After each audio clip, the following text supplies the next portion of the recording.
Thank you, sir. First of all, it's a great pleasure to come to this very vibrant chapter. I didn't know Chennai chapter was so vibrant, and I would like to thank Dr. Kanan, Dr. Ubal, Dr. Palaniswamy, Dr. Ramakrishna for calling me out here, and it's a pleasure to be here. Now, already a lot has been covered, and so I'm supposed to talk about Balgic. So I decided that let me talk about certain India-specific issues in these 15, 20 minutes. And so I have divided my talk into two parts. One is that first 4 or 5 basic questions which are addressed for the postgraduates, and subsequently 3 or 4 issues which I feel have come up in for which data has been generated in this country over the last 1 or 2 months only. So that is like 2020, what is the new which has come up, and what we have always discussed, those are 4 or 5 points. When we talk about biologics, we know that they are a financial pain, and we always thought they were a financial pain to the patients. But do you know, if you look into the history of biologics, they have actually been a financial pain for the nations. And particularly here we are talking of United Kingdom. It seemed like when I write out here that they caused a loss of billions of dollars, I write out here dollars, although we all know it is pounds, which is the currency of UK, but I write out here dollars to the British economy. And the reason for that is that these are the two gentlemen, we know biologics, they're monoclonal antibodies. Monoclonal antibodies, they require a special technology, that is hybridoma technology. Hybridoma technology was discovered by Milstein and Kohler, that was in Cambridge University in 1975. And when these two people put up the paper in Nature, and subsequently they thought that this is a technology they could patent and they should put it into for commercial ventures. They applied to National Research Corporation in UK, and the statement they got was no, it's worth for a paper in Nature, but the UK people thought that it cannot have any kind of subsequent commercial ramifications, and they refused to give them assistance. Thereafter, Milstein received a request from USA from Koprowski, and he thought that as free exchange in science, that should be the spirit. He dispatched a cell line to Koprowski, and Koprowski went on to subsequently form Centrocore, or they made Remicade, and that has minted millions and millions of dollars for the US economy. And that is where the Britishers lost out. So it has been a financial pain all along. It has been genotypically programmed for the biologics.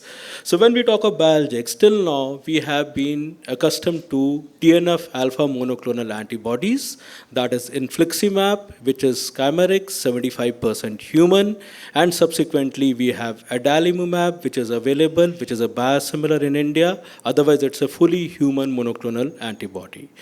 Apart from that, another monoclonal antibody which is going to get launched this year in India, that is a lymphocyte trafficking inhibitor, alpha-4 beta-7 trafficking inhibitor, which is known as vedolizumab, that simply prevents the lymphocytes from reaching the site of inflammation, from crossing the endothelial venules and moving over to the lamina propria. And subsequently, since other biologics which are being introduced are, if you can target 2 cytokines. Infliximab, adalimumab, they target only 1 cytokine, that is TNF-alpha. So if you really want to have a very good, in terms of a very good clamp down, you would like to target multiple cytokines.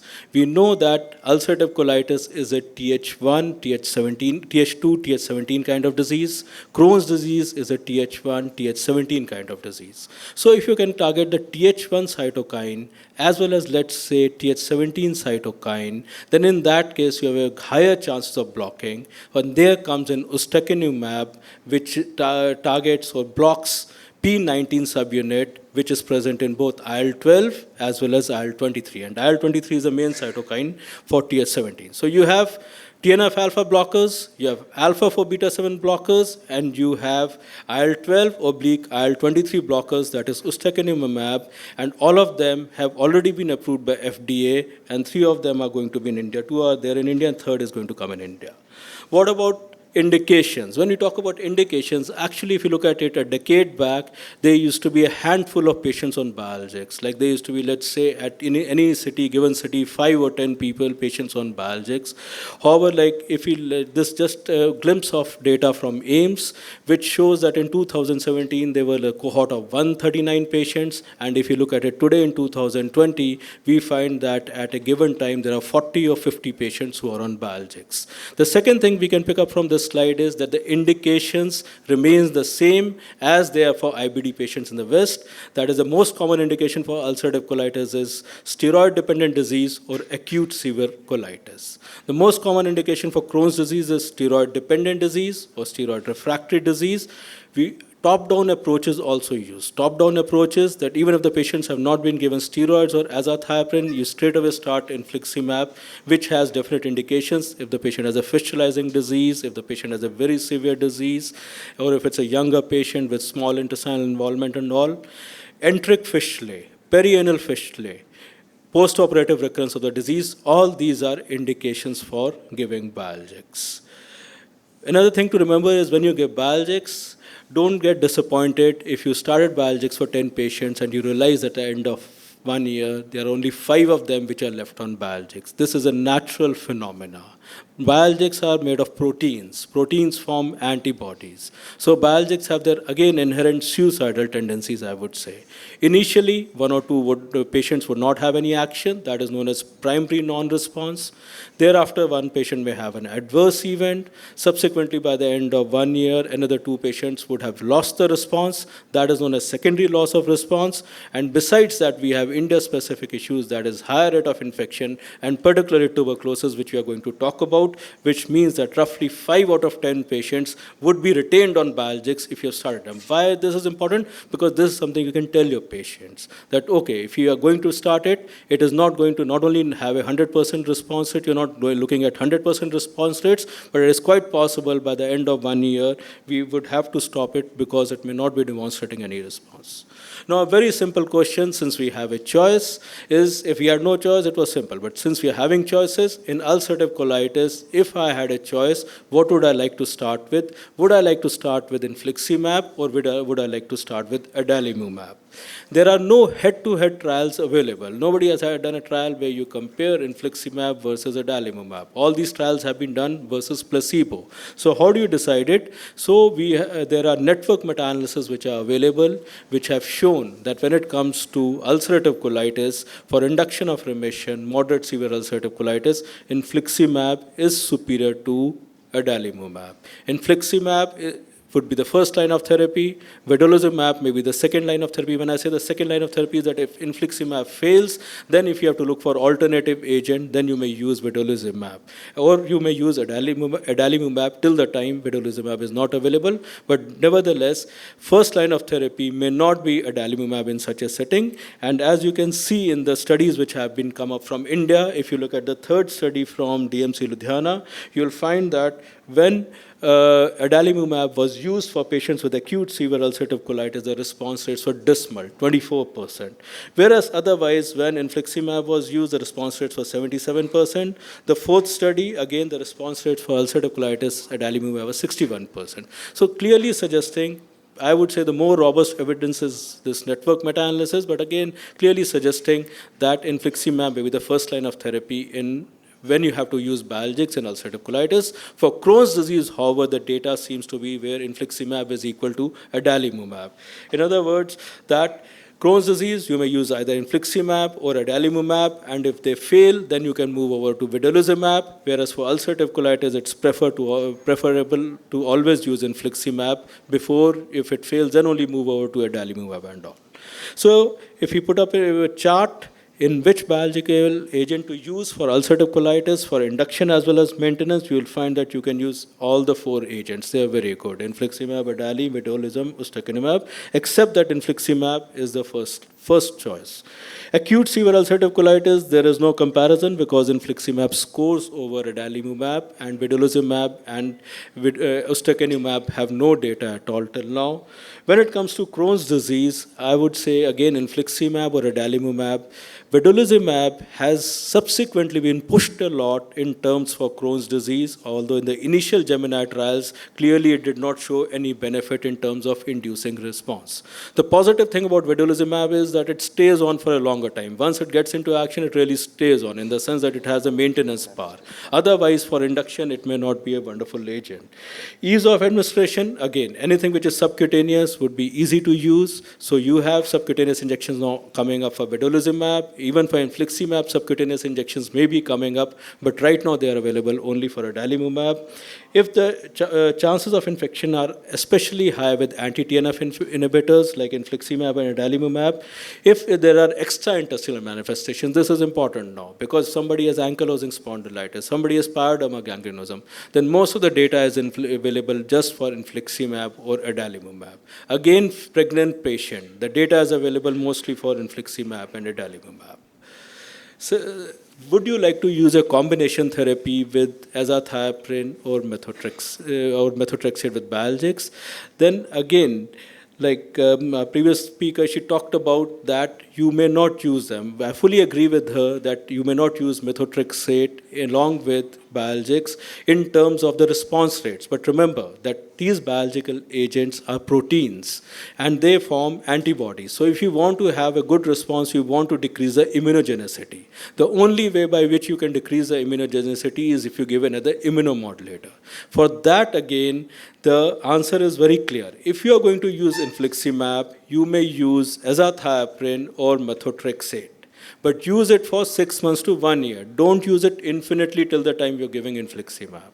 If you are going to use adalimumab, then data suggests that adding immunomodulator does not help. Then you may not add azathioprine or you may not add methotrexate. Similarly, for vedolizumab and ustekinumab, they are not required because in the sense that vedolizumab is a alpha-4 beta-7, although it's a monoclonal antibody, but immunogenicity and all has seen to be very less. One interesting thing which we always push it under the carpet because till now, till last decade or something, I would say everybody was getting streamlined into thinking about what are the definite indications, how to give biologics. Now I think we have reached till a point where we want to decrease the complication of biologics and we want to improve the quality of life. And that is if you can vaccinate a patient before starting biologics. That is very, very important. And I think the only two institutions which have a vaccination card, that is CMC Vellore and Hinduja, where they have a vaccination card before they start a patient on biologics. And so it may not be possible in every patient. A patient of acute severe ulcerative colitis, obviously you cannot vaccinate, you do not have the time. But where you find that it is a patient who's going to have an aggressive course, where you feel there's a possibility that you'll be starting biologics, there's an initial window when you can vaccinate. Why do you need an initial window? Because live vaccines you would like to give 1 to 2 months before starting any high-dose immunomodulator therapy, which is steroids in the dose of 40 milligrams or more than 20 milligrams, and your biologics if you're going to start. And the live vaccines which are there are mainly we are concerned about is varicella. And varicella is important because occasionally you do come across a case who has received biologics and subsequently has had a very severe varicella infection, even life-threatening infection. Whereas killed vaccines can be given at any time, although the response rates would be less with killed vaccines. If your patient is on biologics, so again, preferable to give it before. So you should vaccinate for hepatitis B, hepatitis A, influenza, pneumococcal, and varicella. Again, if the patient has a history of chickenpox or there is titers available, IgG antibodies are positive, then you may not vaccine, otherwise vaccinate. And if you're going to vaccinate 4 to 8 weeks before you give patient high-dose steroids, or if the patient you're going to give the patient biologics. In our country, the data is very clear. These are 4 series which are available, which have shown that rate of activation of tuberculosis after biological therapy, that is TNF-alpha biological therapy, is 8 to 10%, occurs in the first 6 months. Third thing is, despite screening the patient with MONTUS, IGRA, and CECT chest, not a chest X-ray, CECT chest, still these patients can go on to develop tuberculosis. So it's very important, it's 8 to 10%, that's a high figure. If a patient of yours is on biological therapy, he's doing well, suddenly deteriorates, don't jump to the conclusion that, okay, this is IBD, activity has increased, let's increase the dose of biologics. No, think of the other things also. That is, whether is it possible that there's an infection which has supervened and that infection can be tuberculosis. And in fact, we have seen cases where the tuberculosis may supervene in the intestine. So you may have a case of Crohn's colitis where the patient was put on biologics, subsequently the patient developed colonic tuberculosis only, and so it can be that complex at times. So if you're going to screen, MON2, IGRA, CECT chest, but when you do a CECT chest, don't look for active lesions. Also look for old lesions. Look for calcification. Look for prior, otherwise in history, look for prior history of TB treatment or contact of patients with previous TB, because even if these are available, then also you have to give prophylaxis for TB. It's not only if the patient has something like you feel that you're just ruling out active TB. And the prophylaxis is either give INH for 9 months or INH plus rifampicin for 3 months or rifampicin for 4 months. If the patient develops tuberculosis while on biological therapy, stop the biological therapy, give ATT, and then after 4 to 8 weeks, you can restart biological therapy. If the patient has, you have to start biologics first time, patient comes positive with IGRA or MON2, you would like to give again prophylaxis for 4 to 8 weeks before you start biological therapy. Therapeutic drug monitoring is another thing which has come up in last 1 or 2 years. It is available in India, it is available in labs, it is available at 2-3 places now, I would say. So it can be done, although a little bit expensive, but it is very important because till now we have been managing biologics with just a knee-jerk reaction. Okay, if the patient is not responding, increase the dose or decrease the duration. Make it every 4 weeks for infliximab or make it weekly for adalimumab or increase the dose. However, what can be seen is that if you have the therapeutic drug monitoring levels available, it does help. And another point which is very important out here is check for serum albumin. Serum albumin is a very simple point, and if the patient has a low serum albumin, biologics will not act well because obviously their half-life is going to get reduced. So you would like to have a patient who has good serum albumin levels before you decide that the biologics are not acting. So if a patient is on anti-TNF therapy, when do you do therapeutic drug monitoring? Every patient? No. Only if you find patient is on anti-TNF therapy and he is not doing well. So then thereafter confirm, as I told you, the patient may have developed TB, patient may have developed any other infection. Confirm that the patient has definitely IBD, which has the activity has increased, and thereafter you may do the drug levels. And so if the patient has quiescent IBD, patient is doing well on biologics, do not push in for measuring drug levels or antibody levels. If the patient has active IBD, then do first the drug levels. If the drug levels are adequate and the patient still has active IBD, that means these drugs, the patient is not going to respond to these drugs. You move over to surgery or any other agent till the time vedolizumab or ustekinumab are available, or put the patient back on steroids. If the patient has a low drug level, then there is again a window whereby you can act. In other words, you need to increase the drug levels. How can you increase the drug levels? You increase the dose or decrease the duration. So that is what you can do. And for Remicade, the drug levels are done free of cost now. Both the antibodies and the drug levels, they are done at Hinduja, as well as now they've started at GV Pant in Delhi. So any patient on Remicade, you can send the samples free of cost. And this is important because otherwise the cost for measuring the drug levels and antibodies is around 14 to 16,000 rupees. At AIIMS, we have developed an in-house kit whereby it can be done for just 650 rupees and all. So that is much reasonable. So the take-home message for therapeutic drug monitoring is, if the patient is doing well, do not do anything. This is the most simplified version I can put up. If not doing well, measure drug levels. High drug levels, no point wasting money on antibodies. Antibodies cost 10,000 rupees. Simply switch. If there are low drug levels, then do antibodies. If the antibodies are high, switch. If the antibodies are low, then in that case you can increase the dose or decrease the duration.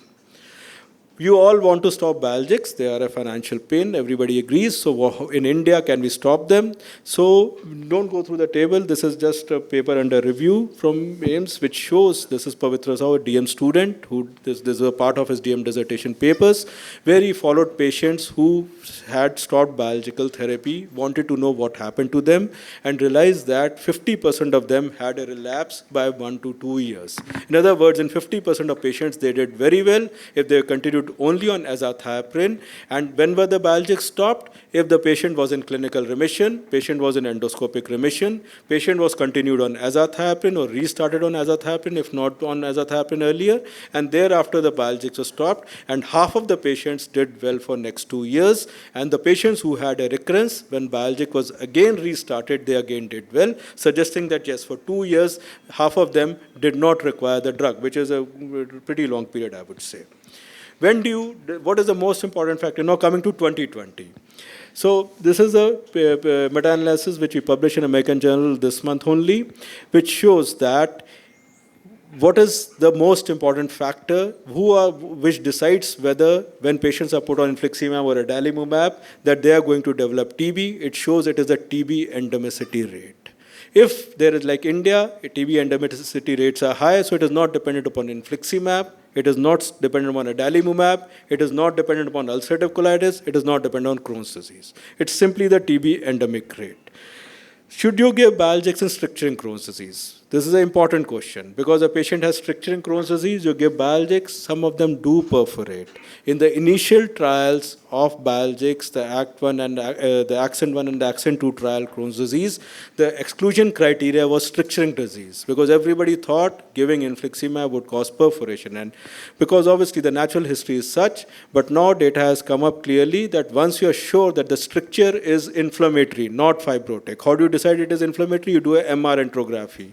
You look for inflammatory markers. If it is there's inflammation, then go ahead and give biological agent. And adalimumab, the data is very clear that in a stricturing Crohn's disease, it does seem to help. And so you can go ahead, however, beware that the chance of perforation are high in such a cohort. Now, what about patients with non-perianal fistulizing Crohn's disease? Now, I'm just showing you 3 pieces of data. This is Sudhir, DM third-year resident, who just completed part of DM dissertation papers and sent out the papers for review. They're under review. Now, these are the sickest of the patients which you will see. Patients who have non-perianal fistulizing Crohn's disease, enteroenteric fistula, cutaneous fistula, vaginal fistula, they may be having multiple fistula. What do? Can you give TNF therapy in such patients? Or should you be afraid of giving TNF therapy? They may be having abscesses also. Or should you straight away send the patient for surgery? If one-line answer for that is, the one-line answer is that half of these patients, this was a retrospective analysis. It was seen that half of the patients who were on anti-TNF therapy, they did well, and patients who went for surgery also did well, clearly suggesting that probability of maintaining response was similar between anti-TNF and surgical group. So if there's no abdominal abscess, then in that case, you can safely put these patients on anti-TNF therapy, even if they have multiple non-perianal enteric fistula. What about patients who have fistulizing Crohn's disease or perianal fistulizing Crohn's disease? Well, we all know that perianal fistulizing Crohn's disease is one of the indications for top-down therapy. Straight away give infliximab or adalimumab once you have ruled out an infection. Is there any role for surgery out there? Is there any role for azathioprine? Because India, where always resources are crunch, so you want to know whether azathioprine can be given. So this data again, Sudhir analyzed and showed that in patients, when azathioprine was given, some of them did well. So you can use that as first line of therapy if patients cannot afford Biologics. Very interesting thing out here is that 12 patients underwent diversion, ileostomy or colostomy. That is another technique which is used by many centers because if patients have a very severe disease, if patients cannot afford Biologics. So it's a very simple measure. Go send the patient for diversion ileostomy, fecal stream is diverted, and immediately there is intestinal improvement. Everybody feels that the patient is going to do very well. However, what you can see that of 12 patients, 40% and actually it was 50%, they relapsed after a median duration of 18 months, suggesting that this is again also a short-term strategy. If you are going to do diversion, ileostomy or colostomy, half of them are going to stay with a permanent stoma, and you may not be able to restore the continuity. So in fistulizing Crohn's disease, biological therapy should be offered as first-line therapy, but consider immunomodulators. Azathioprine can be given in this group of patients. Some of them do respond to it. If they're not responding, obviously you can go for biological therapy and all. Finally, one provocative slide out here, because we always think that what about the therapies which we feel that in India we have been using and data is coming up, that is fecal microbial transplantation. Is it as effective as Biologics? It has always been considered as an orphan kind of thing. So if you look at it, this is a network meta-analysis which Sudhir did, and what it showed was very interesting. That for induction of moderate to severe ulcerative colitis, FMT works as well as infliximab, as well as vedolizumab, as well as ustekinumab, and as well as adalimumab, and as well as tofacitinib. So this is very provocative data. So this suggests that FMT does have some kind of role, and I think it will get evolved over the next 1 year or something. And finally, if nothing is going to work in these group of patients, go for another strategy which you can apply is enteral nutrition, exclusive enteral nutrition. Feeds are available, peptamen is available, fresubin is available, Remetin is available. So 31 patients were put on just enteral nutrition for 4 to 8 weeks and look at the dramatic responses in CDI scores, hemoglobin scores, albumin scores. They all just became very healthy.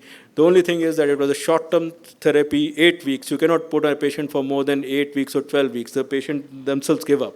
But at the same time, this was a very good bridge for subsequently putting them either on biologics or subsequently sending them for surgery. So this is another strategy which you can use when nothing else works, and this we have found to be very, very useful.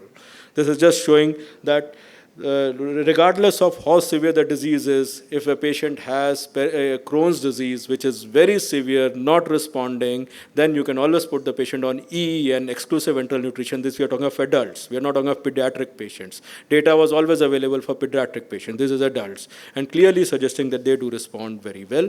So, just to conclude that, which biologic to use? Ulcerative colitis, go for infliximab. If it fails, then you can go for adalimumab. Crohn's disease, infliximab or adalimumab. It can be used in stricturing disease, but provided the stricture has mainly an inflammatory component. Combination therapy, you may use azathioprine, but stop it after 6 months to 1 year. Adalimumab, you do not need to use combination therapy. There's a real scare of tuberculosis with anti-TNF therapy, that is 10%. Continuous vigilance is required. Therapeutic drug monitoring is available in India. When possible, use it, because that will really help you in defining your how you're going to manage the therapy in a more logical manner. Exit strategy is there. If the patient is doing well, after 1 to 2 years, you can consider stopping biological therapy if the patient is in clinical endoscopic remission, but maintain the patient on azathioprine. Perianal fistula, biologics better than surgery, but azathioprine may be tried. Enteric fistula, you can use biologics as well as surgery. FMT probably there's maybe as effective as biologics. That's some promising note. Thank you very much.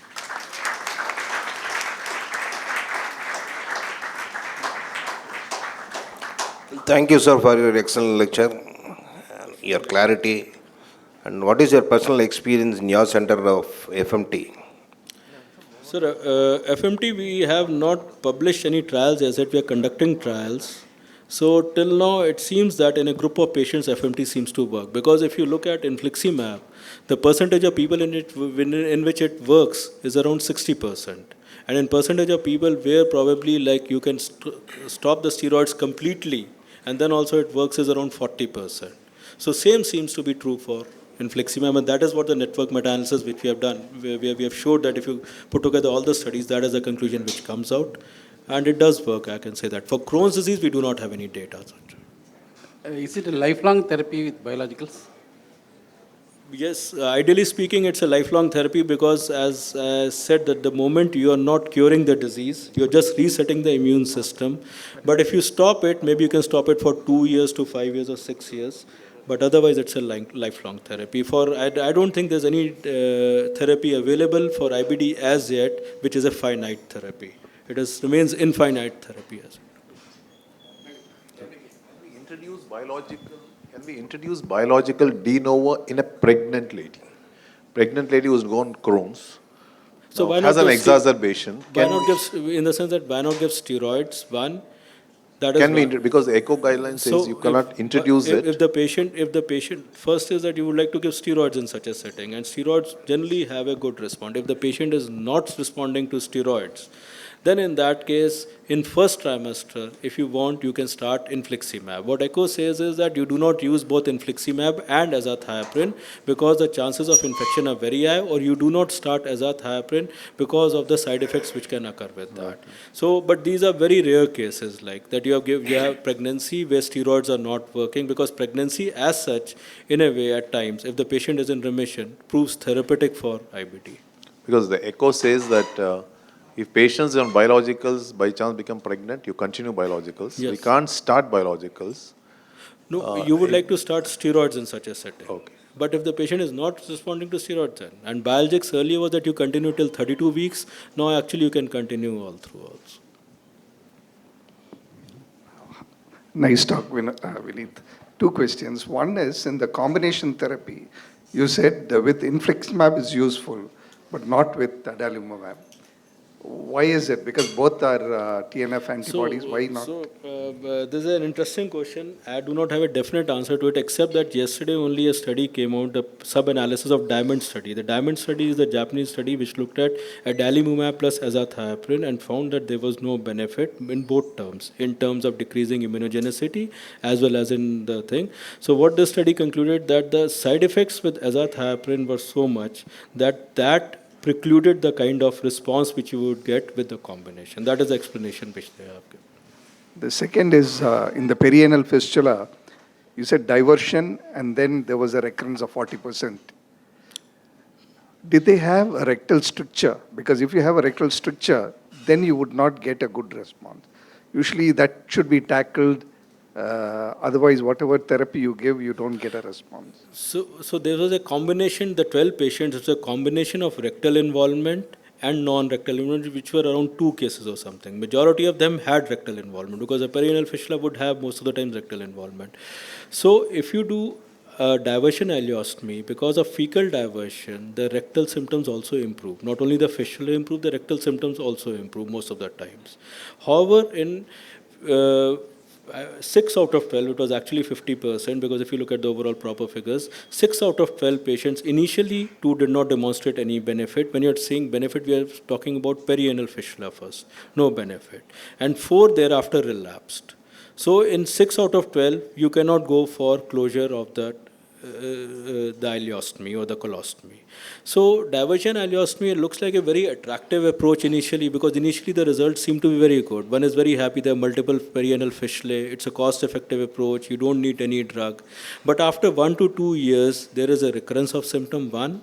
Number 2, then you have looking at the stark possibility of a stoma for life for a young patient.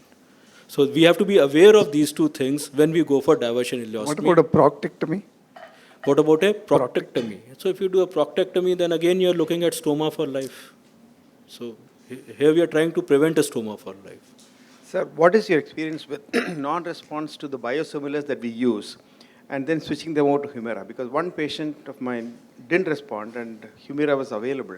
So the switch studies not done in India but outside have shown that if a patient, let us say, on innovator molecule, you put on biosimilar, then also it is the same response. If a patient is on biosimilar, then you put on innovator, then also it is the same response.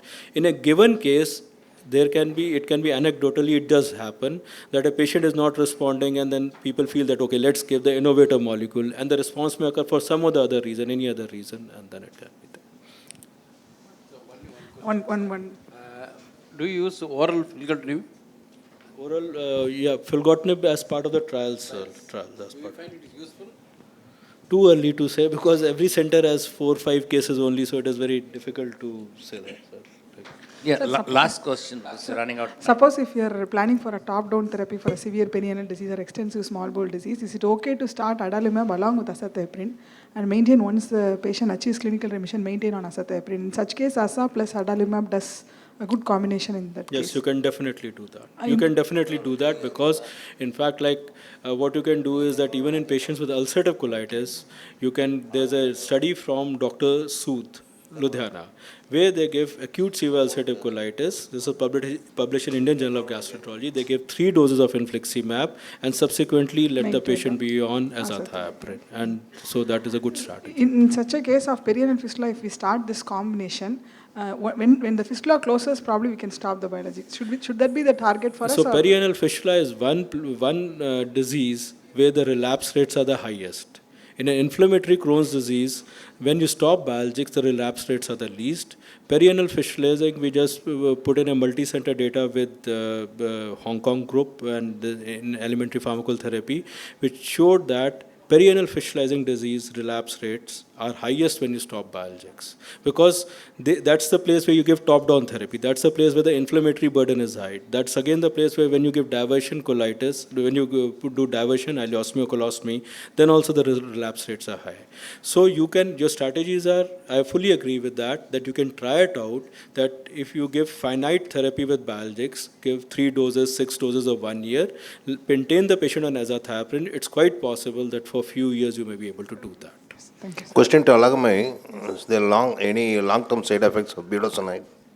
Budesonide, no, sir. no systemic steroid side effects, but there is definitely adrenal suppression that can happen when we use long term. That's why we don't want to use for long term. But otherwise, systemic side effects that we see with conventional steroid is not seen with budesonide. But adrenal suppression will happen. We thank both the speakers. Maximum and tolerance. thank you so Maximum much, sir, for being here, especially on the inaugural session of IBD, and you'll be remembered for long. Thank you so much. No, may I request Dr. B.S. Ramakrishna to hand over memento to Dr. Vineet, please. So come on to the stage, sir.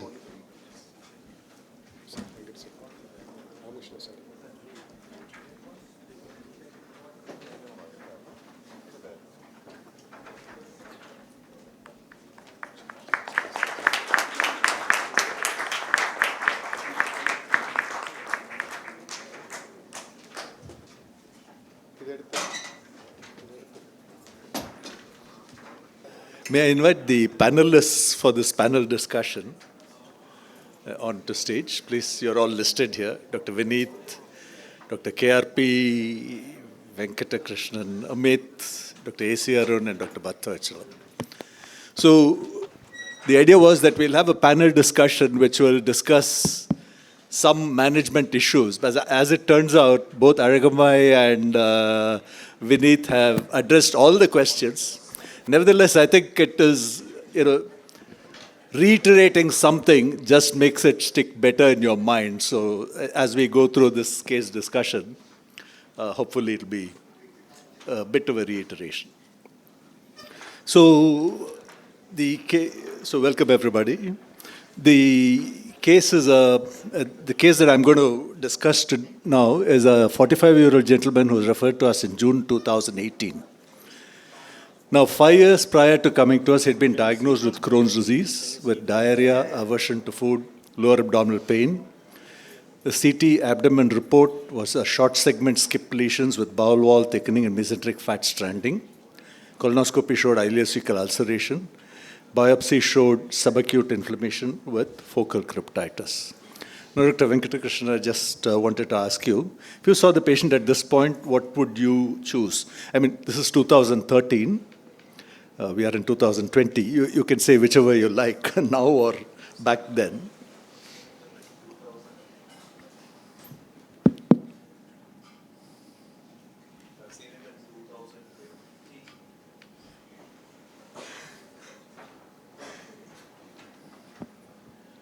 I just like to know what was the treatment he really had it in 2013.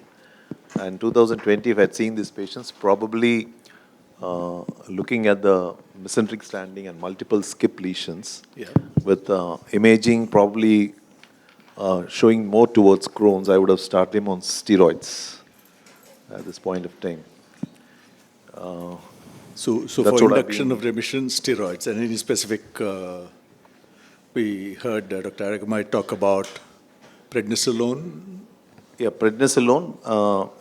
If it's going to be mild to moderate ileocolonic disease, then of course you have a recommendation for budesonide, giving it 9 milligrams for about 8 weeks, and it is also equivalent to prednisolone, which could be tapered over 8 weeks. Okay. There's no head-to-head comparison between prednisolone, but No, let's not talk theoretically. What would you do? I would do it. Probably, I've been using prednisolone. You'll be using prednisolone. Fair enough. Right. Okay. Dr. Arun, is there any role for adjunct treatment in this patient at that time? So, I mean, you see a lot of people coming around selling curcumin. I got a mail just yesterday saying, I believe you're promoting curcumin. I don't think I did, but anyway, as a probiotics, curcumin, vitamins, anything else? Sir, when we think about adjunct treatment, we have to think in two conditions. One in literature evidence, and another is social and financial issues in our country especially. So literature evidence, probiotics, we have very little evidence, especially in Crohn's disease. Maybe certain studies for VSL3, Saccharomyces, and Bifidobacterium, but none of them show any definite additive benefit compared to either immunomodulators or immunosuppressants. And curcumin, definitely no in Crohn's disease, only one or two few studies in ulcerative colitis, not in Crohn's disease. And vitamins, yes, supplements we have to give, not may not be routinely, but even the ECO guidelines suggest to check vitamin B12 and folate levels yearly, and supplement vitamin D and calcium and iron supplements. So these are all supplements which I would consider in this patient, whichever is needed. Like vitamin supplements, I would consider either B12, folate, calcium, D3, and iron. But probiotics and curcumin I would not consider in this patient. Most of my patients with Crohn's disease who are in remission will be having a very simple prescription because it's a long-term disease. Most of the patients will be having a single treatment, azathioprine, and they follow up very religiously. So I would try to minimize the number of drugs as much as possible in Crohn's disease. I'm really glad to hear that because many of the prescriptions I see are this long and they have multiple things including probiotics and vitamins. But in relation to vitamins, do you think in relation to the biology of the disease, vitamin D has any effect? Yeah, there are certain studies which show that vitamin D3 supplementation as not only as an nutrition but also as an additive effect to other drugs. So in terms of effects on immunity, I think probably Yes. one has to keep in mind that vitamin D is something that we need to check and probably. So going on to this patient, he was treated with mesalamine and an immunomodulator. So 2013. 2017, the patient stopped treatment. It was not very clear whether he stopped it himself or whether he saw a doctor and then stopped it. But he stopped it. In December 2017, which is 6 months later, he had fever, abdominal pain, and weight loss. CT is done again, showed a thickening of the ileocecal region, mesenteric stranding. And probable ileal fistula is what was said here. And ankylosing spondylitis, which also, maybe this one doesn't, yeah, it does show it a bit. So at that time, this was 2017, he was started on adalimumab, which is the loading dose, and followed by biweekly doses. Methotrexate 15 milligrams per week. So can I just ask Dr. Panisamy, he has a large number of patients with IBD. When do you stop medication in a patient with Crohn's disease? The slide, please. And how do you know, in this case, was it, we don't know whether it was non-compliance or ignorance or whether he actually went to a doctor, but how do you prevent that or manage that? Can I have the slide? The first slide, I'm sorry, yes. Of course, the stopping of the drug, of course, there is no strong recommendation for me to discuss with the patient before explain in detail the problems of withdrawal. And first, that probably the azathioprine withdrawal. Here, the stopping of azathioprine monotherapy can be appropriate after 4 years of clinical remission. Next. Anti-TNF, stopping anti-TNF monotherapy can be appropriate after 2 years of clinical and endoscopic remission. When in some patients, when they're on combined therapy, first I think you need to withdraw the anti-TNF while continuing the immunomodulator. And immunomodulator, of course, there are 2 years of clinical remission, clinical endoscopic remission, may consider stopping the therapy. It is interesting that for the immunomodulator, you said clinical remission is sufficient. No, not clinical, both. No, the previous one. I think probably both clinical and Okay, endoscopic, yes. So for everything, you would require clinical Yes. and endoscopic Endoscopic remission. Right. And would you require histologic remission as well, or just endoscopic is sufficient? I think currently endoscopy, histological may be difficult. All right. Dr. Arun, can I ask you again, do you think there's any role for steroids in this patient? You've heard this story. Is there any role for steroids here? So I don't think so at this point of time, since the patient is started developing fistulizing disease. So in case of inflammatory and other strictures, we may use steroids. But since the patient has started developing fistulizing disease, it's always better to go for biologicals, and as such, there is no role for steroids at this point of time. So what to do if the patient was not able to afford it? I know in some setups, I mean, I think just like we heard in the Dr. Aguja sir's talk, we can try azathioprine along with the antibiotics In fact, one of my recent patients was a young male, boy. He had a fistulizing disease, perianal disease, and I advised for biologicals. But due to exams and other things, he was postponing that. And in the meantime, I was giving azathioprine, ciprofloxacin, and metrogel, and the fistula has disappeared over a period of time. So that's an option, but that may not work always, but that's always an option. Thank you. Amit, which immunomodulators do you prefer in a patient? This patient, you remember, was started on methotrexate. And we heard, I think, Dr. Aragamai say that you don't use oral methotrexate. I don't know if that's correct, but that's what she said. So, yeah, I think so. For me, I think in our center, for me, often the first choice of drug is azathioprine as an immunomodulator or 6-mercaptopurine. And methotrexate is actually the second choice. The reason being that azathioprine, we have more number of trials available, so, and that's so more evidence is there. Also, it's an oral drug. So, oral drug, obviously, compliance is better, actually. Whereas methotrexate, I think injection is probably more effective than oral drug. So, injection also, we have more data. And also, I think apart from that, it's an injection, so the compliance part becomes this thing. And there's 1 or 2 trial only available for that. But if somebody also has, say, a joint symptom, that's one situation where probably we use methotrexate first and not azathioprine. Otherwise, azathioprine is what we've been using for, or mercaptopurine, both are interchangeably used, actually. How often do you use 6-MP?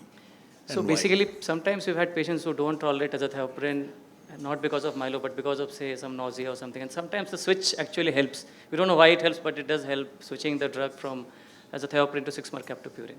But not in patients with myelotoxicity. But somebody, because of some other reasons, then we sort of, or sometimes we will say headache. There also have seen it sometimes helps in that scenario, actually.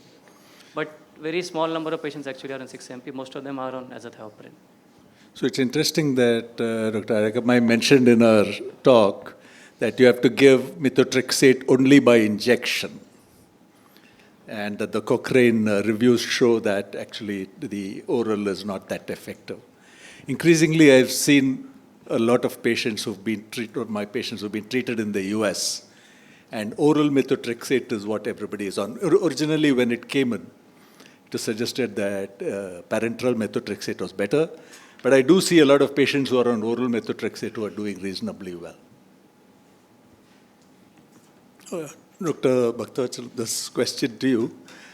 Would you, I think again, we had the answer from Vinit, but do you mind reiterating what it is? Would you immunize this patient? And what precautions should this patient take? If it is in the incipient stage, vaccination will be more effective. Now the patient is already on biologicals and immunomodulators. So so before starting the biologics, we are still in this thing, yeah. All right. Before starting the biologicals, we can definitely we have to vaccinate, particularly with the influenza, pneumococcal, hepatitis B and A. Live vaccine in our setup, I don't have much of information and knowledge. If at all, they can be vaccinated for varicella or zoster. So the one problem that I see with these patients, more than hepatitis B or any of the other things with which we commonly immunize, the one common is actually zoster. And unfortunately, we don't seem to have the Shingrix or the zoster vaccine available. But that's something which several of my patients on immunomodulators have developed. I don't know what experience your people have, but that's, if it is available, then I think it will certainly make a difference. And with tofacitinib, this is going to be a definite problem. Like tofacitinib causes reactivation of. Sometimes, if you check on websites, some of them do make it available. This Shingrix, I was also checking some time ago, but it's not freely available. But I think it may be, because when you look at some of the websites, they say maybe some companies may give it actually. Okay, I'm not. I've tried, but I really. We have also not got. Yes. Any other precautions that these patients should take? This is a common question that patients will ask us, what do I do? I'm going to travel, I'm going to do this. Is anything specific? Probably none. So influenza vaccines, you mentioned influenza vaccine. Is it every year? Yeah, every year it has to be given, Every year. depending on the strain of the influenza. It depends on the strain. So September every year, I think, is when the new one comes, so everyone gets it. Yeah. Whatever it is, it kind of gives you partial, it's like the rotavirus vaccine. It doesn't necessarily have to cover everything. At least it attenuates the form of the disease which you might get. So I think it's definitely worthwhile. So going on with this patient, so that was in 2017. In March 2018, he developed nocturia, frequency of bowel when passing urine, lower abdominal pain, anal pain, and pus in the stool. MR fistulogram was reported as showing diffusely thickened terminal ileal loops with interloop fistulae.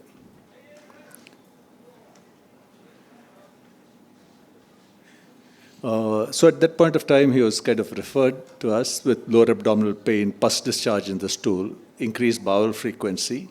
He had received about 15 doses of adalimumab.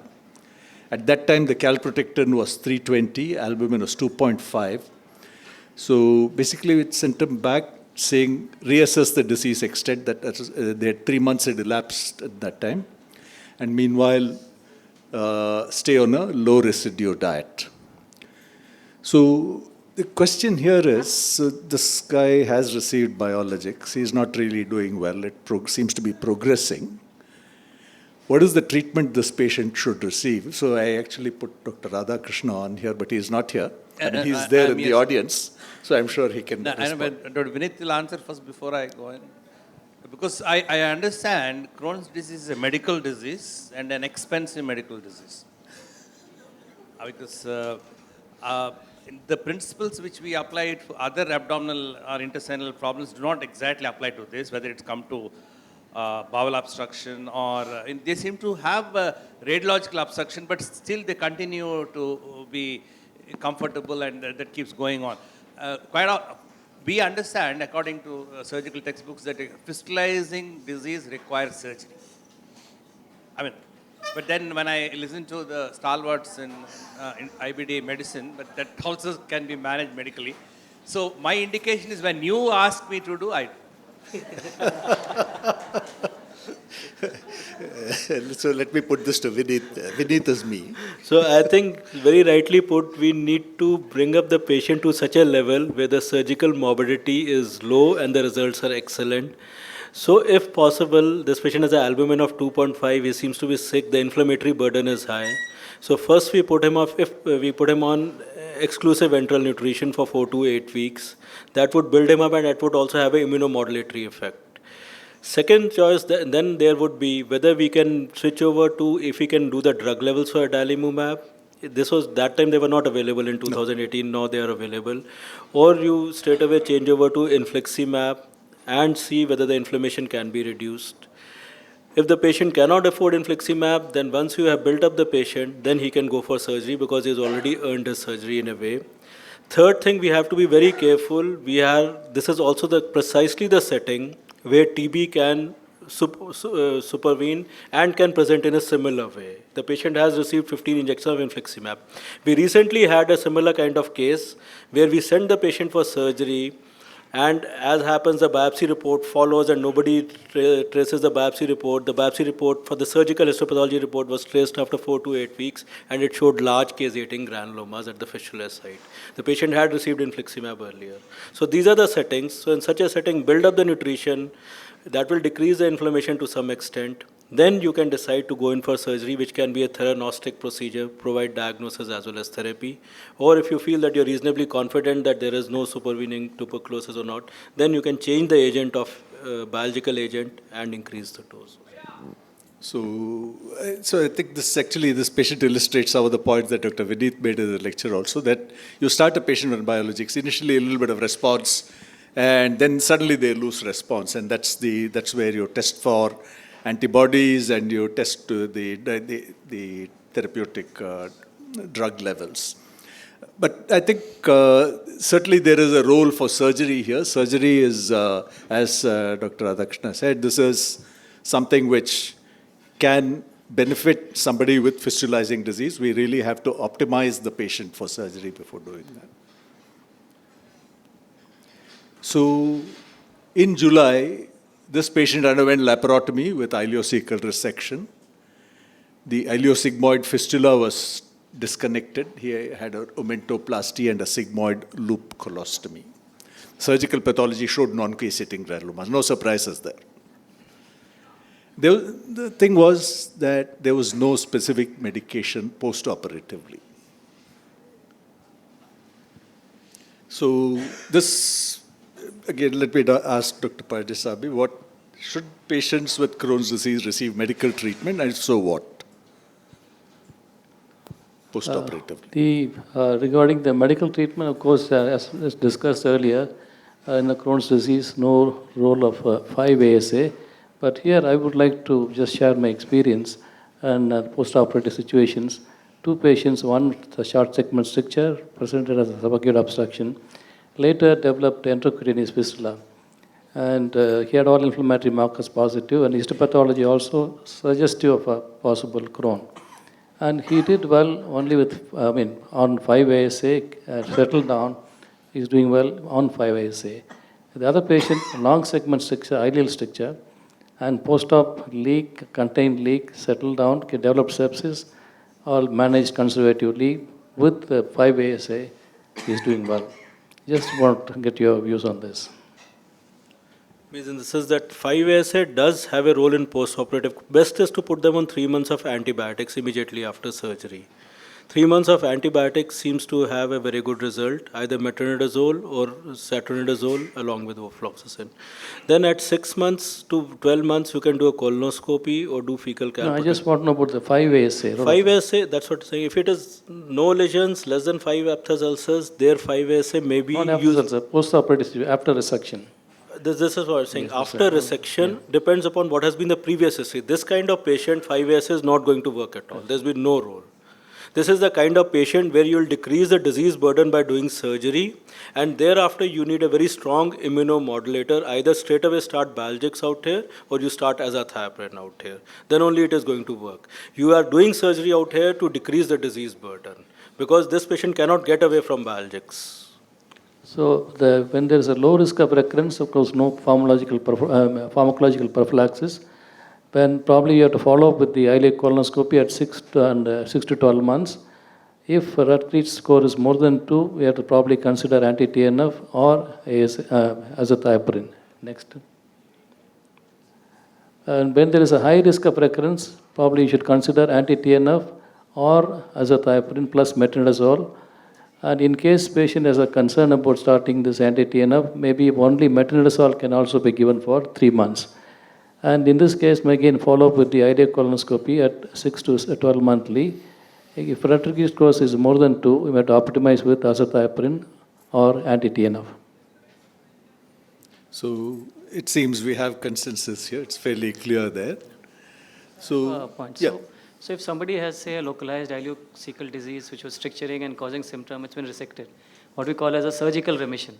Those patients, will you give prophylaxis? If not, then how do you monitor them manually with the So if somebody has a localized ileocecal disease, and you got a surgical remission by, say, so this is the LYRIC trial which came up where they had 30 to 40 centimeters of terminal ileal disease, but that was inflammatory in that trial. But let's include stricturing also. So it's a localized disease. If you laparoscopically resect it, then it has the same kind of results as you would get biological agent straight away. So in those patients, you can subsequently again recurrence would always occur. Recurrence occurs in around 90% of cases. So then you can follow, as Dr. Palaniswamy has told, the Rutledge score. You can follow according to that, give antibiotics for 3 months, and thereafter do a colonoscopy. And if you find there are multiple ulcers, then azathioprine, otherwise 5 years. What about just doing, say, a calprotectin annually instead of doing colonoscopy? So calprotectin can be done every 6 months and then, but initially you'll do a colonoscopy and then calprotectin every 6 months. So about a month later, that after surgery, patient developed pus discharge from the lower end of the midline surgical scar. The swab culture did not show any, didn't show any pathogen growth. A CT scan was done, which was reported to show an abscess in the subcutaneous plane in the lower abdominal wall on the right side. extending deep into the right iliac fossa and along the right psoas muscle. And when they injected contrast, it entered the ascending and sigmoid colon. Dr. Venkatakrishnan, what, in a person like this, postoperatively with a fistula and or an abscess, what would you do? I think this patient has developed enteroenteral fistula with an abscess. So the consideration should be to first probably treat him with antibiotics, drain the abscess, and then I would even consider exclusive enteral nutrition. Once you optimize them, there are situations where even in enteroenteral fistula, you could try biologicals along with exclusive enteral nutrition. And then he has to go to the MDT whether he requires once we optimize, does he require any surgery after optimizing these patients with antibiotics, drainage, biologicals, and enteral nutrition? So let me ask Dr. Radhakrishna what he would think, because you have done surgery, somebody has done surgery, a month later pus starts exuding. What would your thoughts be? Given the disease, Crohn's disease, what I think is that this medication was improper post-surgery, or rather, I don't know. Disease is active, and because there's no technical issues involved here. The wall is inflamed, the disease has come back, it's continuous burrowing. Now, if you ask me as to what I do, as Dr. Venkatakrishnan is saying, that technically again we'll try to drain the abscess to make sure that there's no pus collection anywhere. At some point of time, we again have to think of a surgical intervention because there is so many communications and the disease continues to flourish. So technically, it shouldn't be so very difficult, depending on the anatomy of the involvement and the fistula. We'll be able to either resect, anastomose, or divert, or whatever. So you feel surgery is likely to become very necessary in a patient like this? I'm not saying that, but that you have to decide again. Dr. Vinod, do you think we can get away only with biological and enteroenteral nutrition in this patient after draining the abscess? Yes, you can That's try also it out. So possible. you have the same option, this option, or you can do a diverting ileostomy. But before that, I think we can optimize the therapy in this case. Maybe there's a chance. Enhanced nutrition. So this turned out to be a little more complicated. So he had a pigtail drain and pus was drained, back to E. coli Crohn's, treated with Cipro and cotrimoxazole. Colonoscopy was done from that anus to sigmoid colon, because you remember he had a sigmoid colostomy. There was nothing done through the stoma. A repeat CT scan showed a drain in situ, no obvious fistula.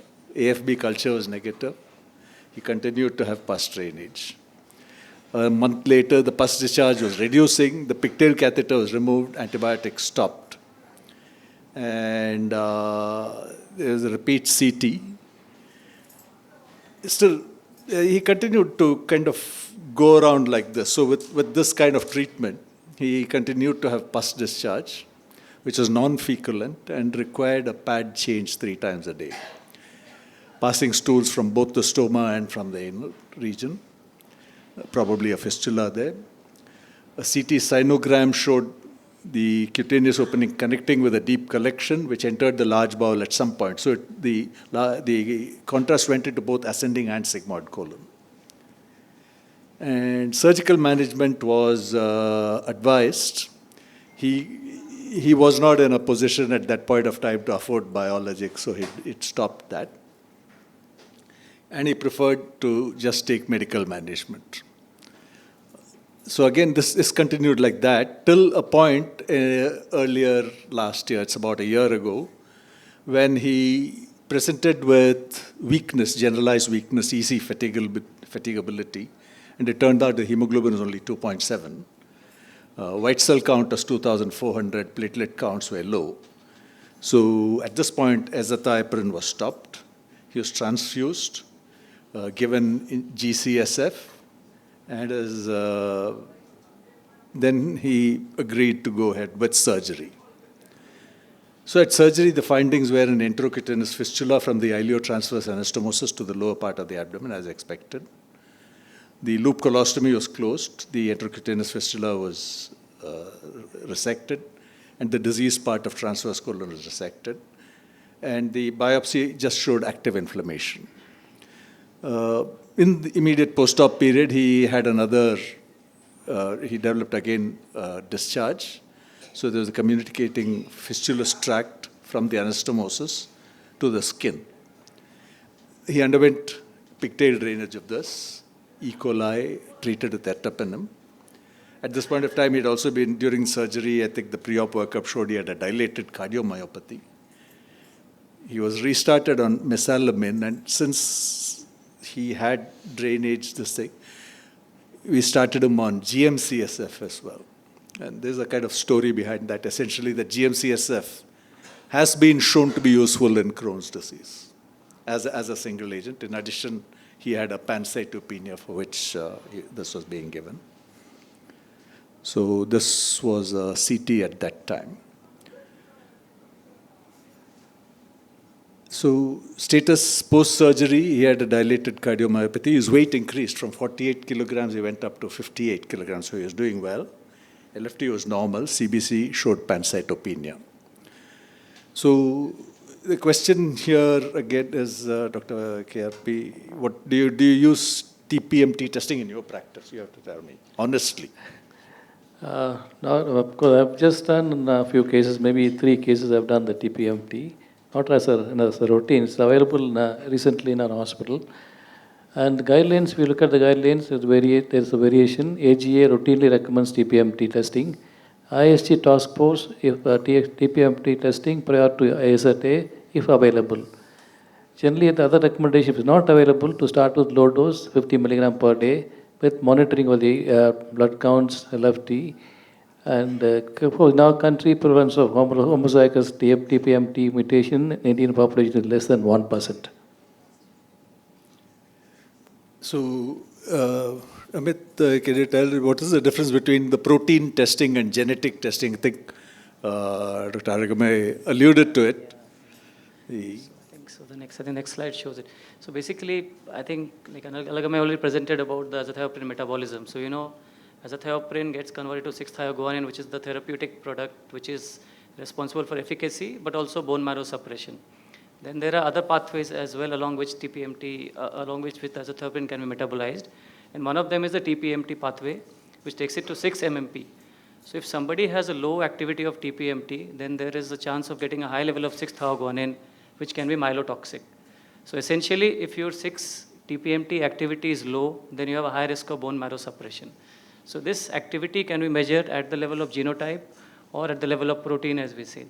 So genotype, again, there are quite a few genotypes, but the most common one, which is linked with low activity, is the TPMT3 and 2 in some cases. And then there are many others. Totally about 30 genotypes are known which are associated with low activity of TPMT enzyme. So in these patients, if the genotype is sort of showing a low activity and if you are homozygous, then you normally avoid Azoran in those patients because the risk of toxicity is very high, actually. Okay.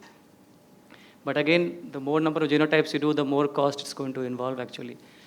In terms of phenotype, we are directly measuring the enzymatic activity. So enzymatic activity actually is the end product of what your genotype is. So therefore, it should capture whatever genotype you are having if you measure the enzyme directly. So in our center in CMC, we are doing the TPMT enzyme level in RBCs. And this is the cutoff we use. If somebody's level is less than 6, then we don't give azathioprine because the risk of toxicity is very high. If it's an intermediate range, we give a lower dose. If it's more than 14, then we get full dose. Now again, a word of caution, even though enzyme activity may sound like it's good, why not do enzyme, why do the genotype? The enzyme activity gets affected by other factors also, like the ethnicity, the environment, the other drugs which you are on. And that's why sometimes the enzyme level which you get may not be accurately reflecting. And there may be variations if you measure at 2-3 time points in the same patient, actually. So it's not clear which one is the best, whether genotype or phenotype we use. In our center, we are using a phenotype as of now. And of the data, ma'am, we don't have. But I think the number with the low level is very few. Not too many have low level. No, majority are actually in the above 14. Majority are in above 14 range. The low ones are few. And also remember, like what Alagame was saying, that even if your TPMT is normal, does not mean that you won't get a bone marrow suppression. And therefore, even if you do a genotype or a phenotype, you still have to monitor the blood counts periodically, like for any other patient, actually. I think Ragama very clearly showed that when we talked about TPMT, because at that time when Sir led the task force in 2012 or 13, that time NUD 15 data was not available. It was just not known. We were not aware of it. So today, if you say that in a large majority, 99% of cases, if you were to do a polymorphism, she showed it very clearly that NUDT 15 is the one which you would like to do. Right? TPMT, because it is just not positive. Like wherever data has been done, it has been negative. Like it has been like 0.3% or some, even less than that is there. So you would not, it will not be cost effective to do TPMT. If you have to do, you should do NUDT 15. We have quite a few intermediate group. We have quite a few patients in our clinic who are in that 6 to 14 range, and where we have started slow as a therapy, The low ones we have seen very few. You can say that intermediate group we have. Okay, then maybe you can say this is the second thing you may do. The first thing you should do is NUDT 15 because exactly. I as totally your 50 to 75%. In fact, we are thinking of that. In fact, that will be probably more relevant in our much group. more relevant. If you do that, then the next if you want to do is TPMT, because TPMT may give you a false sense of security. Yeah, exactly. I think each of the testing only adds one layer of safety. They don't make it foolproof. So NUDT will add one layer of safety. This may add one more layer of safety, and that's how it's going to be. So I think that false sense of security is a good thing to remember. It doesn't really make you, it doesn't really set you free there. Okay, so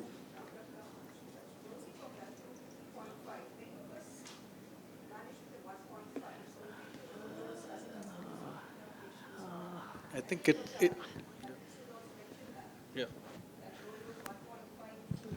Means it's both ways that Asian patients, low dose seems to work well, but if a patient is not doing well, then you should go up to 2.5. But I think that was earlier what we thought in our clinic, but now most patients are in 2, because earlier we were scared of the side effects and we are not going to the range of 2. But currently in our clinic, most patients.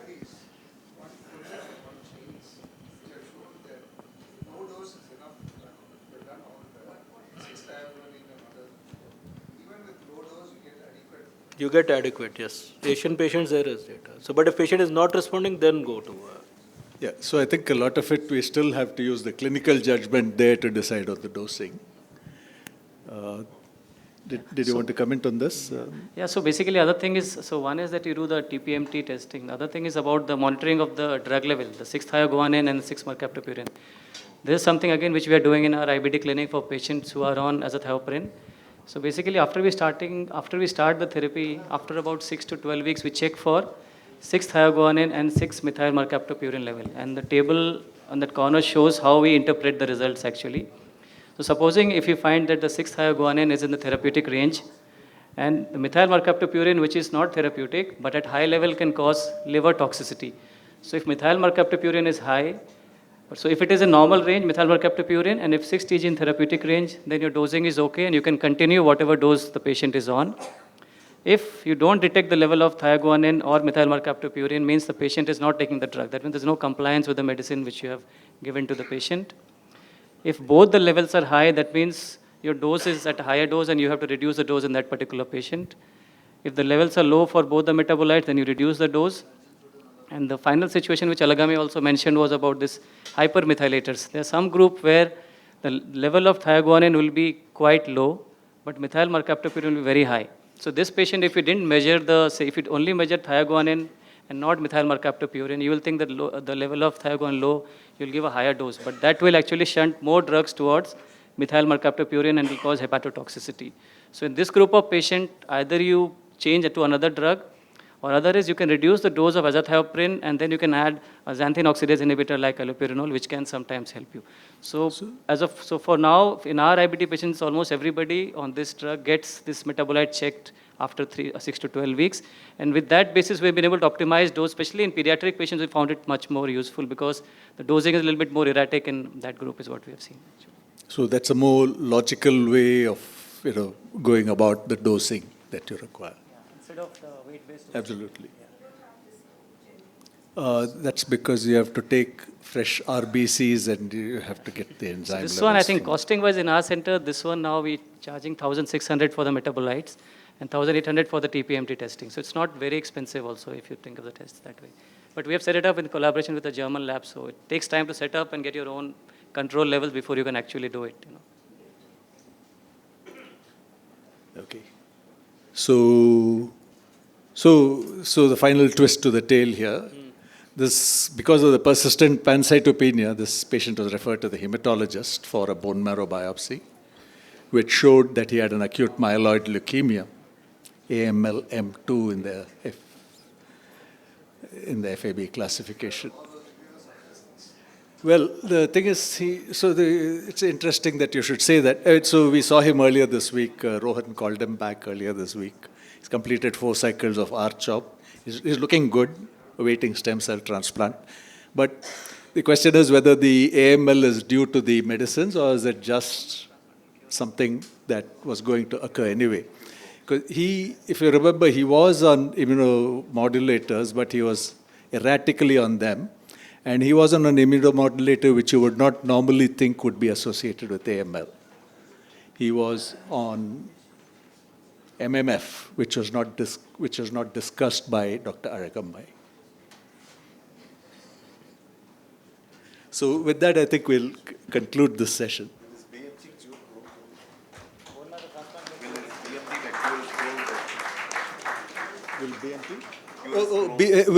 So the question that is asked is, will BMT cure Crohn's?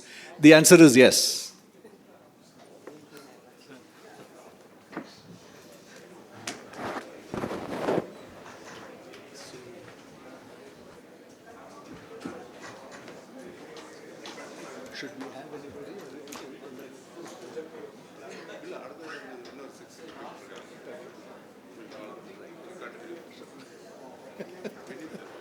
Okay.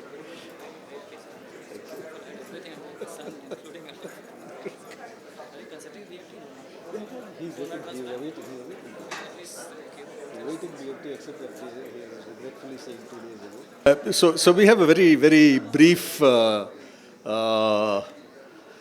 discussion here. May I request Dr. Vineet, Dr. Jayanti, Ashok, Dr. Hariharan, Dr. Ravi, and Dr. Padnivel Mohan to come up. Okay, so we're already running late, and this is going to be just 10 minutes, if you don't mind. Yeah,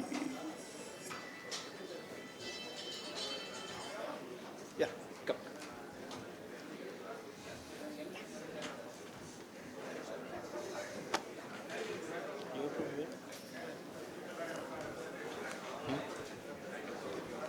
You're a gymnast. So the question was, what can the TNISG do to further the cause of IBD research guidelines? And I haven't actually formulated any specific program for this. The idea was to get people to talk about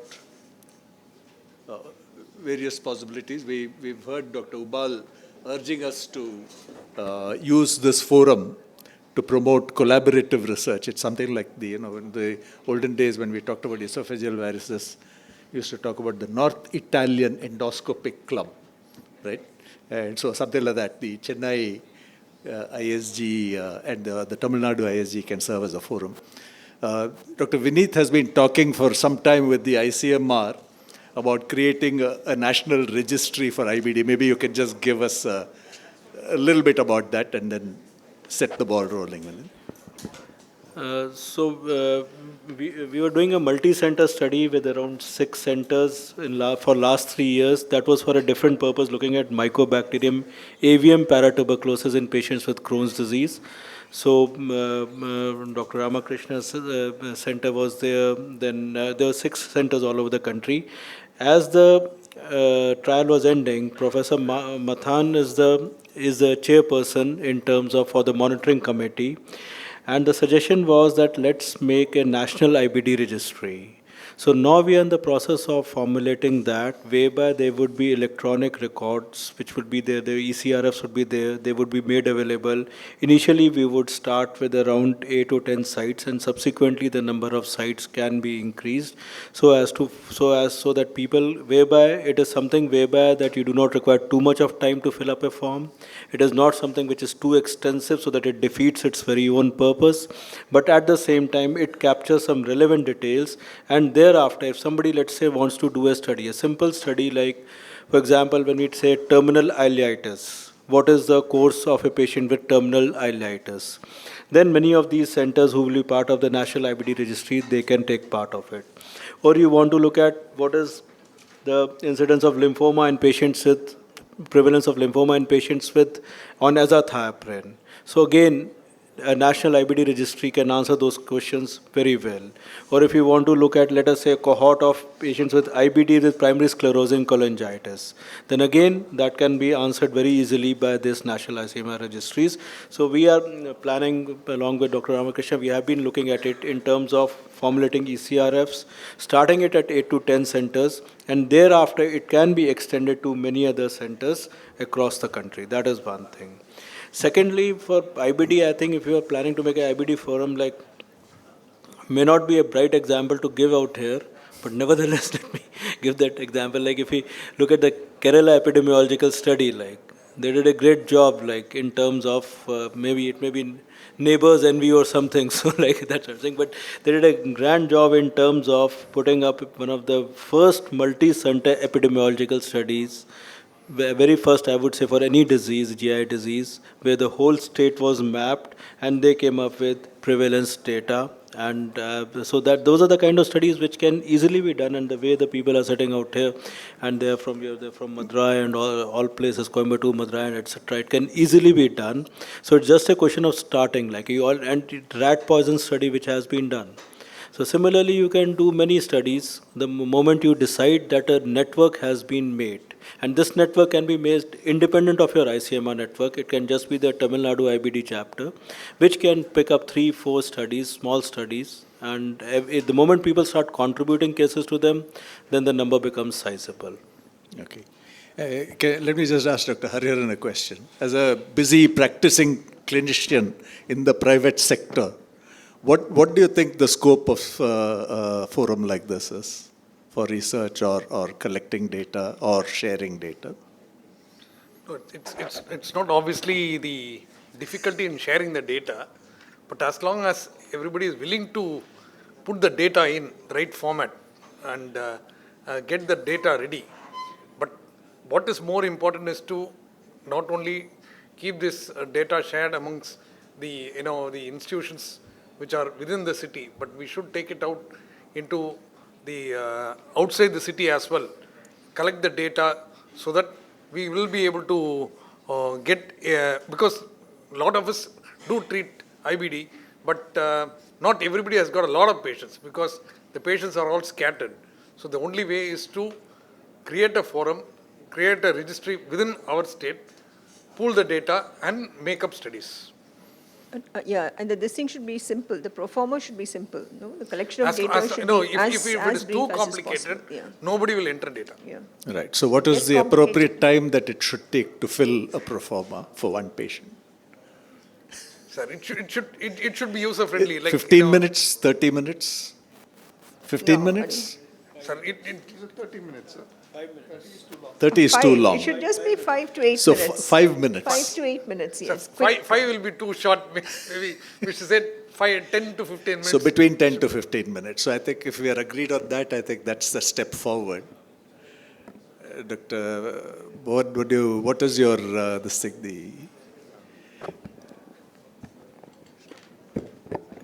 Sir, I was actually reviewing as to what can be done regarding research and guidelines.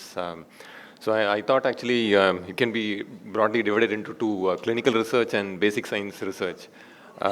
Clinical research, maybe like as Dr. Vineet pointed out, we need to have a good registry that would be a way to start so that we can have our own data that will help in our clinical practice. So in this, like there are a lot of steps in this one. Like how do we get data? Like from whom we do get data? Do we need to have create centers of excellence? That'll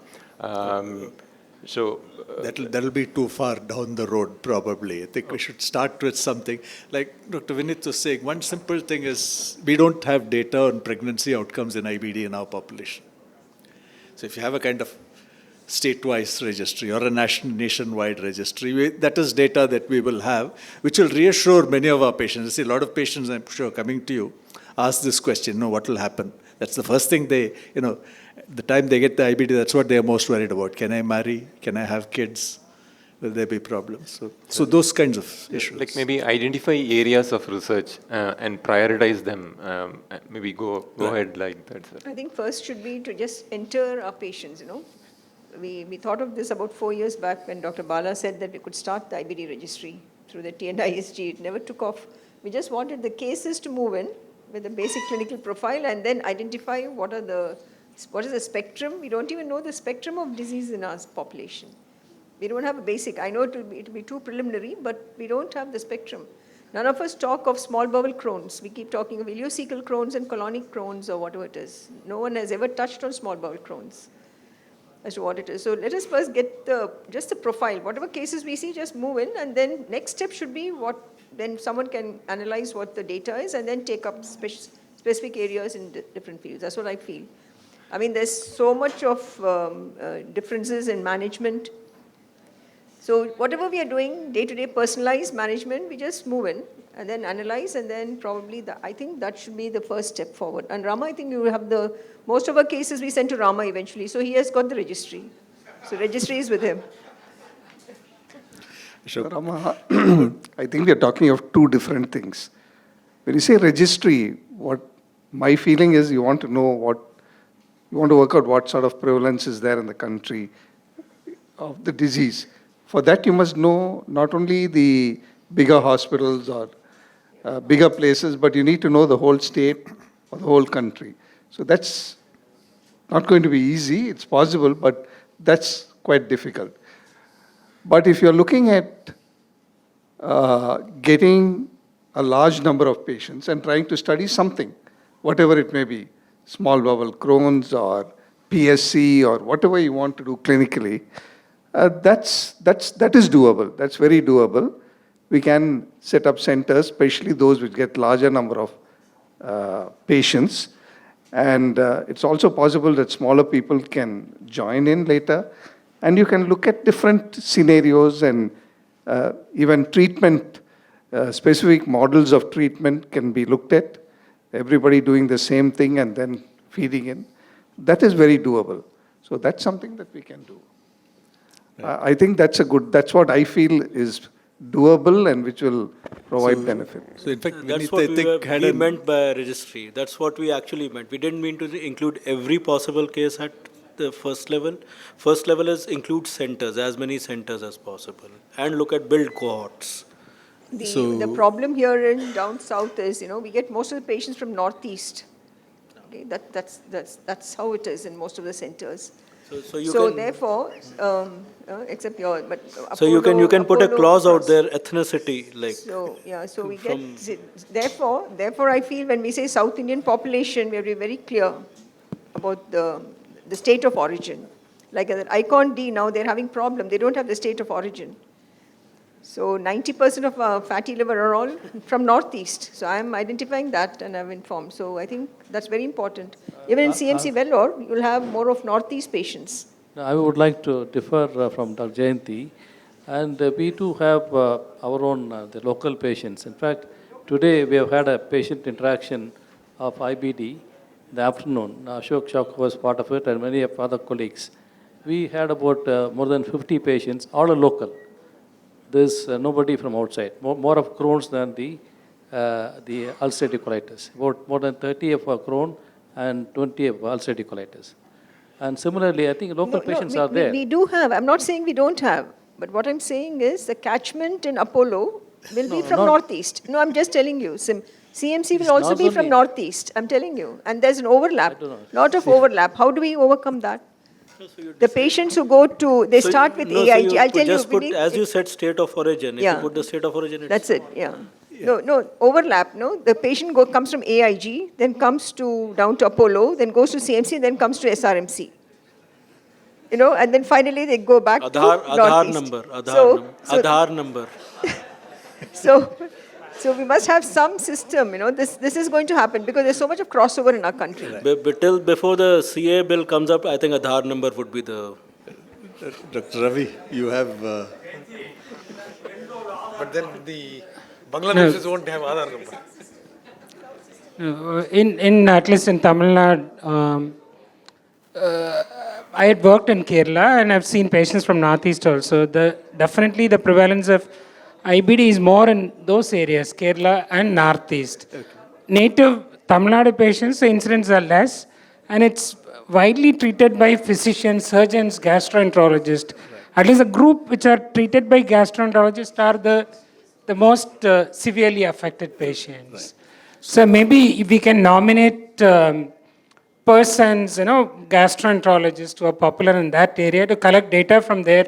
You can't be collecting data from every physician surgeons. Right. Nominate in one person in each district, collect the data and pass it on to the central committee. Then you will get a reasonable number of patients who have severe and mild cases, and it will give some data. So you think there's a lot of under recognition of milder disease? Yeah, it's definitely under recognition. Those there are patients who are on minimal drug or not even on drug and doing well. Those patients you'll be missing in this. Yeah, Dr. Avery, tell me.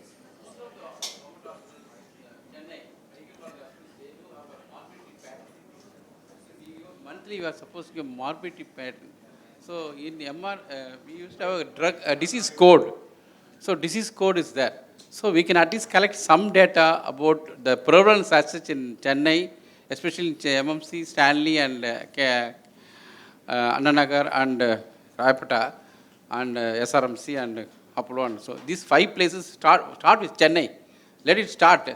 When the wave is going to stop, when you are going to swim, you have to start somewhere. You start this and go out actually. That's one way of starting the prevalence. Whether it's a duplication, triplication, or start it. Then, as said, then Aadhaar card means will be, Chennai is slightly opposed to Aadhaar card and all, will become NRC. So that's why I will be very careful. Okay. I think on that note, we should probably end.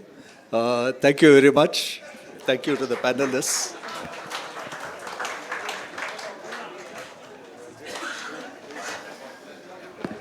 I thank everybody for having attended in large numbers. I thank Sun Cygnus for for helping us in conducting the program. I thank the hospital management for the excellent arrangements.